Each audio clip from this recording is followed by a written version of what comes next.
Aşgabatyň çoğuny şähersiziniň ozalky jygyrlyk bazarynyň tübi bazary diýilip atlandyrılan ýerinde onarça hususy jaý ýer ýygtany edilip başlandy.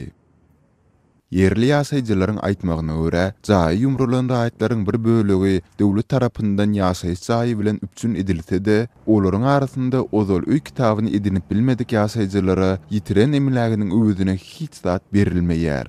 Şol bir wagtda jaýlary ýumrulan ýaşaýjylaryň ähli gerekli dokumentleri bar bolanlarynyň da täze gurulan jaýlaryň ýetismeýänligi sebäpli wagtlaýynça kireýine jaýlarda ýaşamagy mejbur bolýandyklaryna üns çekilýär. Jaý eýeleri ýumrulan jaýlaryny bazar bahasyndan telimizde arzandan guruluş harytlary hükmünde satýandyklaryny gurrun berdiler.